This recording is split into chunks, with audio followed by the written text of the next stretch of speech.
kos du karawaatu bu ñëwee si saalu sëriñ bi dox ak ay dàllam toog ci kaw fauteuil mais Jibril Ndaw mi nga xamante ni ci yoor bi la dëkk xam lu waaj xam lu ko ëpp mais duñ ko fa lañ koy bàyyi jël benn waaye fay ko après bu ñu paree ñu ne lii baaxul nangam kërëb c'est-à-dire que loolu moo bëri te boo seetee nag malheureusement Touba secteur yëpp loolu la assainissement beeg yëpp feneen foo xool rek tout le temps benn waaye li ñuy jëlee fële on fait appel ak yeneen expertise alors que ñun li ñuy wuti ci biti yëpp am na ci biir yoon bi. dañu des si wàllu diine ji ak wàllu taraxe mu mel ne temps yi wàllu franc-maçon ak diine coow loolu lëmb na Sénégal. waaw xam nga franc-maçon yi moom li ñuy wax mooy ñoom dañuy créer problème ba pare ñëw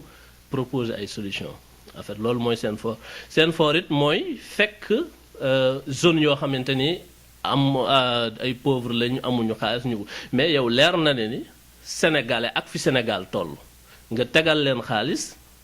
jaay nañu lépp ngir xaalis c'est-à-dire que foofu yi tamit mooy problème la loolu moo lay wan ni franc-maçon yi dañuy dugg Sénégal dugg fa nu mu leen neexee parce que Sénégal ak xaalis lu nekk waa dañu gëm xaalis damay faral di dégg Alsane Samba Diop di ko wax naan directeur sama directeur rajo Futurs Médias maa ngi koy nuyu loolu lay wax danaan Sénégal gëmuñu lu dul xaalis pouvoir ak sarax tu vois loolu rek la ñu gëm waaw wax na lu am solo mais loolu la Sénégalais yi gëm koo ci ni saraxeel sax jaan am na maire boo xam ne na dañu jël benn jaan def ko ci mbuus ñëw sarax ko xam nga kooku nga sarax nit jaan léegi loolu lan la koy doy ak yan kii te àgg nañ ci tey boo leen saraxeloo nit ñu def ko boo leen reyloo nit mu def ko boolu nga gis bu élection yu jub see yi nga xamante ni ñoom loolu la ñuy def c'est-à-dire que tamit dañuy mujj da nga naan ñun ay nit diine lañ wala ay animiste lañ wala kenn xamul lu ñu doon kon loolu mooy problème bi gëm gu xaalis gi ak dépendre boo tax na tey ji xale yi ñii ay góor jigéen lañ ñii ay franc-maçon lañ ñii ay intégriste lañ ñii lenn lu nekk mais yow déclaration Cheikh Mansour Diouf bi yow noo ko jàngatee xam nga Cheikh Mansour Diouf damay reprendre li mu wax Cheikh Mansour Diouf dane moom bu fekkee ne li mu wax lay wax su ma juumee maa ngi jéggul mais dama bëgg wax li mu wax nga xam ne du ma ko lor te du ma si am bàkkaar li ma comprendre ne bu fekkee ne franc-maçon mooy ngay dem di jëli si ay doomu aadama dikk di def si ngir yokk sama réew di tabax di defar diine bu fekkee lu may franc-maçon kon moom mi ngi jàkkoon ak franc-maçon mi ngi liggéey ak franc-maçon waaye moom xamal ne moom nee na moom du franc-maçon waaye nag bu fekkee mën na ko tax mu fexe ba moom li mu gëm di diine ak alxuraan ak Cheikhul Khadim dem gis ak ñoo xam ne gëm ñu ko mën leen li mu gëm nekk li mu gëm mën a jëlee ñoo si alal dugal si réew mi jàppale askanam ak njaboot yoroon kon loolu dana ko def yow ban jàng nga def si loolu. waaw jàngat bi ma ci jàngat mooy Cheikh Mansour Diouf sama xarit la ku ma respecté la mais position boobu d'accorduma ci ak moom parce que murit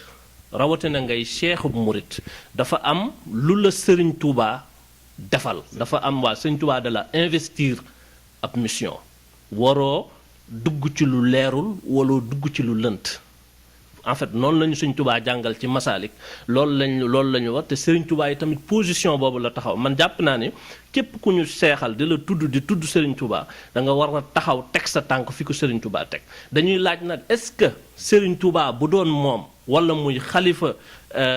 Sëriñ Touba est-ce que dana dem ci ndaje moomu est-ce que dina négocier ak ñoom est-ce que dina séq ak ñoom jàmm ba di leen organiser lu ñu toll c'est-à-dire que am na lenn loo xamante ni d'accord concept jàmm naka jekk ci la kilifa diine yi nekk Sénégal yépp di dox mais ba fan boo seetee tey ji am na benn interview bu président Abdou Diouf joxe diggam ak Serigne Abdou Lahad wax na ni jafe-jafe yi mu am ak kilifa diine yépp mooy venu Jean-Paul II ca Sénégal ci la ko amee kon voilà kon bu ñu war nañuy xool aussi suñuy rapport ak ñeneen ñi xam ni tamit ñun kat waruñu dimbale ñeneen ñoo xamante ni du ñuy jullit ci di ñu yaatal li ñu yor rawatina ci réewum jullit c'est-à-dire que dafa am na sew-sew ku ne mën na layal ni kat jàmm tax ma. di ko def mais nag leeral na Sénégal du réewum jullit. waaw mais réewum jullit la ñoo fa ëpp. non d'accord non day leer parce que xam nga c'est que xam nga loolu mooy il y a des amalgames. non loolu mooy pour jullit ñi Sénégal réewum jullit la man damay wax rek li xam ne mooy république bi. Sénégal boo xool 95-98% waaw. république bi ñi ko def. du sénégalais yi. en fait Sénégal n'est pas une république islamique. waaw mais d'accord. république islamique démocratique et laïque. waaw yooyu ay appellation la ay tubaab ñoo ko créé indi ko teg bañ koy def laajuñu nitu diine yi. laajuñu nitu diine yow da ngaa judd fekk Sénégal nekk ko keneen judd fekk Sénégal nekk ko. kan moo décidé Sénégal def ko république laïque ak yu mel noonu bu fekkee am nañ constitution ban président moo fi nekkoon Senghor a fi nekkoon di woon catholique ak yu mel noonu c'est-à-dire que tey jii tey bu doon ba ñuy teg en 1960 di def woowoon nañ sëñ Cheikh Mbacke Gaynde Fatma woowoon nañ maam Abdou Aziz Dabakh woowoon nañ ni leen sëñ Falloog ñu mel noonu ni leen ban république lañ fiy teg alors que république boobu am na c'est-à-dire que ñun sénégalais yi aussi di ay nit bu ñu nee réew moo xamante ni 95% de musulmans te daray l'islam tey jii xoolal budget éducation li ñuy def ci école yi. daara yi amuñu dara. alxuraan boo ko jàngee ba pare après loo mën a doon imaam nga mën a doon wala noddukat dem di tudd ci siet amoo sax salaire ci li ngay def. c'est-à-dire que tamit ñun bu fekkente ne donte que 95% de jullit la mooy 95% de nit ñoo xamante ni ñàkk nañ fayda amuñu luñ bëgg xamuñu luñ ko parce que mënoon nañu toog poser ak seen poids ni kat ñun bëgg nañu suñuy doom ci école bi ñu jàng alxuraan jàng mag ñi jàng leneen te alors que danañ ko Sénégal tey jii boo demee école catholique yi ñoo fa ëpp doole te terewul ci seen programme dañuy jàng catéchisme.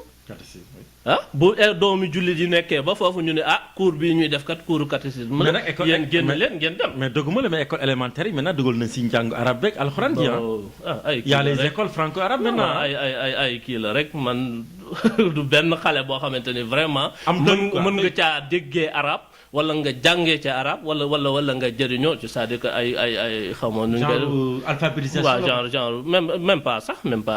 alphabétisation man def naa arabe bi ma nekkee CM Gaynde Fatma yaakaar naa def nga ko lan nga ci jëlee au moins la nga xam ci espagnol bi sax xamoo ko ci arabe bi ak anglais bi waaw kon y a problème bi tamit mooy li ma la wax mooy ñu xam li ñu doon xam suñu réew xam gëm suñu bopp mais malheureusement dañ ñu ragalloo suñu religion loolu mooy problème bi c'est-à-dire que. mais est-ce que nekkul ne bu ñu ragalee suñu religion est-ce que nekkul ne jullit yi ñoo nekk tax ne ñoo mel na ñoo xam ne ba tey ba mujj ragal moom ñi gëm sax seen ragal bopp seen xam nga nu ma la ko may expliquer. mooy li ma wax mooy ragal suñu diine c'est-à-dire que li sëñ Cheikh Gaynde Fatma daan wax dana wax ni dañoo dem ba nasaxloo jullit yi. léegi nag jullit yi bu ñu nasaxee ci te fekk ni jullit ak kii parce que man mënuma gëm bu fekkente ni 95% de musulmans ñoo nekk Sénégal yenn 5% yi ci la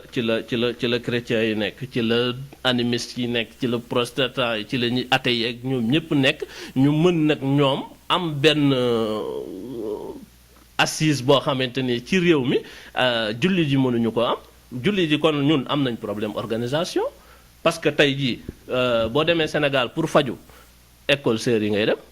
boo demee ci àll bi ñu am problème bu fa Caritas jaarul nit ñi duñu dund bu fekkente ni sax ba si asaka ak yu mel noonu il faut ñu dem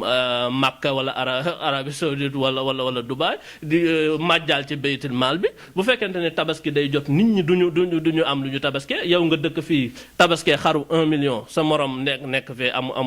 amulum tabaski c'est-à-dire que loolu mooy problème bi c'est-à-dire que inégalité yi nga am sociale boobu ba pare régulation bi nga xamante ni moom la diine santaane woon pour ñu dem et bien malheureusement yi tamit ñi ñu tuddee kilifa diine ñoom tamit dugg nañ ci loolu parce que mënoo nekk kilifa diine nekk ci quartier dawal oto 4x4 tabax ki mel ni ki tey ji yaag politicien bi yéen a bokk stade yéen a bokk niveau en termes de niveau de vie yéen ñaar yéen a fa bokk nekk dama ko mës a wax ci benn forum bu ñu defoon ci affaire immigration clandestine ma ni leen saxaar train mënul tege ci raay bi di daw bopp bi nekk ci mbooy gi c'est-à-dire que non mënul nekk c'est-à-dire que bu bopp bi déraillé il faut que train bi déraillé bopp bi mooy lan mooy ñi ñuy jiite ci wàllu diine ci wàllu politique ñoom ñëpp ay élite lañ am nañ fu ñu nekk léegi xale bi nga xamante ni moom dafay identifié wu ci ñooñu soit muy kilifa diine gi wala kilifa àdduna gi ci ñoom lay identifié wu. am nañu oto am nañu kër yu baax climatisé nañ ñi ngi sol yëre yu baax et tout xale bi raccourci bi mu mën a jël mooy immigration clandestine. da ngay nekk ak benn gaan ci koñ bi yéen ñaar yéen a yarandoo def na amaana yaa ko tane woon yaa koy may muy jënd ataaya et tout mu jóge fi dem ñëw extérieur def fi ñaari at ñett nga gis ko mu sumb terrasse daal di jëw bu ñëwee ñibbisi ci dëkk bi xale bu jigéen ba nekkoon ci koñ ba ngeen ñaar ngeen ko doon xëccoo mu ñëw takk ko affaire yëpp léegi nooy def da nga naan damay émigré parce que moom jóge na ci stade boobu fekk ji na élite bi mooy tabax na kër gu mel ne seen kër yor na oto bu mel ne seen oto affaire mi am na niveau de vie boo xamante ni waaw léegi loolu tax bu mu loolu amee nag booy yëpp songandoo géej gi ni damay tekki parce que bu fekkente ni Sénégal loolu lañu jàppee tekki c'est-à-dire que xamewuñu différence entre matériel bi ak moo tax malheureusement investiruñu carrément ci suñu éducation mooy li Marie-Angélique Savané doon wax naan le désir d'une fulgurante ascension sociale pousse les parents à donner beaucoup plus d'instruction que d'éducation à leurs enfants kon bu fekkee nag xale bi léegi dañ koo jël rek ba ci tey jii sax nit ñi dañuy investir seen doom yóbbu ko ci école yu cher di fay ci moom di fay ëllëg nga yóbbu ko bitim réew pour lan pour que xale bi bu ëllëgee mën a nekk dara mën a mais nekk dara boo xamante ni yow àndut ak diine àndut ak yar àndut ak jikko bu baax après finalement li ñuy mujjee xale boobu bu ëllëgee bu ko franc-maçon yi wooyu mu dem bu ko góor jigéen wooyu mu dem parce que yow investir nga ci moom def nga ci moom xaalis bu bëri mais malheureusement amatoo loo benn lien boo xamante ni mën nga koo téye rawatina ci wàllam ak société sëriñ ci dugg si politique Touba mën na ko gisee la politisation de la ville sainte parce que bu njëkk daaw dégg mbàkke yi doon ay candidats législatifs bëgg sax ba ay candidats présidentiels ay candidats ay maire de ville mais léegi gis nañ ne